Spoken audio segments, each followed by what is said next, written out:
when you're trying to explain to somebody else what apraxia is, it's hard to define it, right? Your child does not have a speech sound disorder because it's not that they cannot say one particular sound.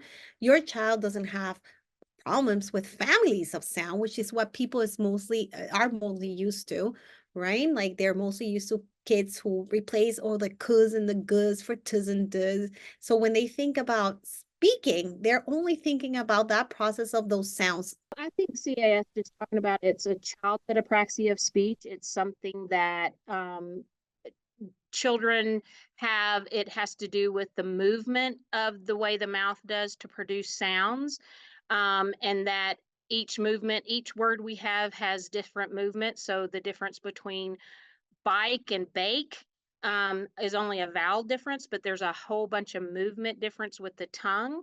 And those small differences make a difference in a child who has childhood apraxia of speech, and being able to make that movement accurate as well as clearly so that people can understand them. When you're going to say the word me, and get ready to say it, don't say it. Your brain just go, I'm going to say me. And you prepare, stop at the M. And she went, everybody, get ready, stop at the M. You go, your lips are retracted because you know what? They're preparing for the next sound, which is an E. But if you're going to say moo, and I tell you, get ready, get prepared, your lips are going to round because they're preparing for the U.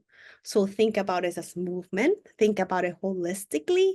Don't think about strength, think about precision. One brief point that I often make about CAS is that it's an inefficiency in the motor system for speech.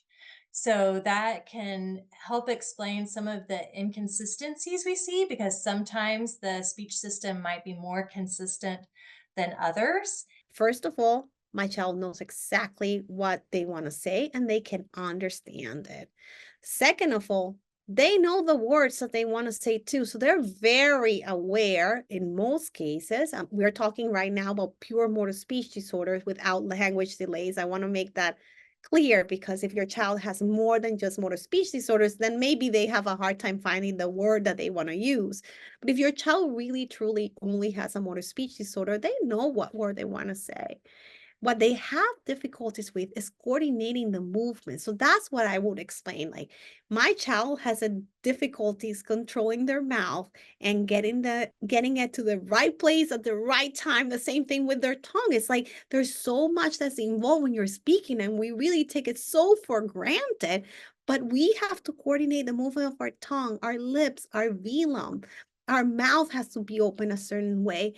It's just like controlling a puppet. So I have the parents that I work with explain to other parents, like, listen, it's like my child's mouth is like a puppet, but my child has never had a puppet before. And they're trying to figure out how to move all these little parts in unison so that they can come out with the movement. Just like a puppeteer can move this beautiful puppet with like minuscule movements and get them to do all this magical stuff. That's how speaking is. My child has a hard time puppeteering their mouth to be able to get those words out, but they know exactly what they want to say. They understand everything you're saying. They even know the parts. And the other thing that my child does is because speaking is so hard for them, they become very smart and economical. So they use the minimum that they can to be able to explain their ideas. So it's not that they cannot produce long sentences because they don't understand long sentences.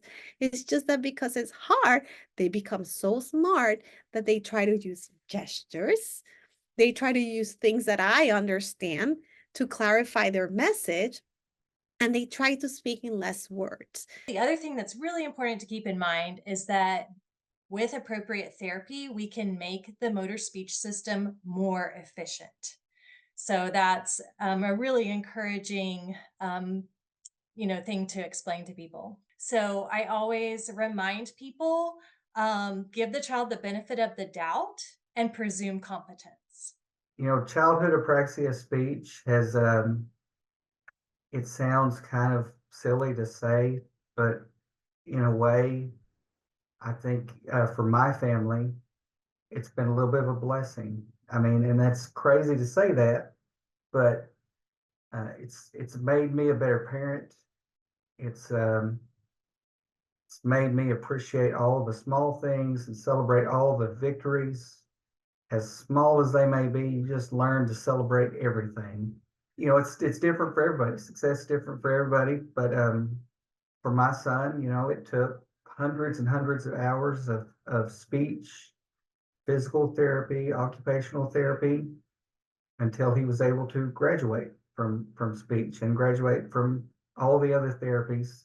You know, like I don't think of it, our kids as having like a disability. I think of having them as having an exceptional ability, because I remember how lonely the diagnosis can be, because of the fact that it is a rare diagnosis, and you find out you've got it, and it takes a while to find out that most time for your kid to get diagnosed, just because takes a while to find a speech therapist that is educated about apraxia of speech. So I would encourage everybody to find their people, and hopefully that includes finding Apraxia Kids, because the organization is kind of like a magnet as far as bringing those families together, and your families, you know, you'll find some local families, but for me, I've found families all over the world